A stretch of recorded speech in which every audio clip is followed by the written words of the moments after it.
झटपट पटापट लक्ष्मी जी घर के अंदर प्रसन्न होके अंदर आएंगी घर के पटापट। झटपट पटापट लक्ष्मी जी घर के अंदर प्रसन्न होके अंदर आएंगी घर के पटापट। नाचतो सगळं विसरून पोरी बघता थांबून, निळा पिवळा लाल लाल रांगोळी काढतो वाकून।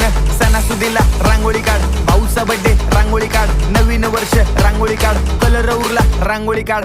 उभी लाईन, आडवी लाईन, तिरपी लाईन, वाकडी लाईन, फुल काढ, चिमणी काढ, हत्ती चुकला पुसून काढ। सगळ्यांनी इकडे लक्ष द्यायचं आहे, टेन्शन घ्यायचं नाही, डान्स करत राहायचा। सासूबाई चिडणार आहेत, घाबरायचं नाही, वाईप करत राहायचे आणि सोबत म्हणायचं झटपट पटापट लक्ष्मी जी घर के अंदर प्रसन्न होके अंदर आएंगी घर के पटापट। झटपट पटापट लक्ष्मी जी घर के अंदर प्रसन्न होके अंदर आएंगी घर के पटापट। पाटापुढे ताटापुढे देवापुढे मागे पुढे सगळीकडे चोहीकडे आम्ही खातो बटाटेवडे, पाटापुढे ताटापुढे देवा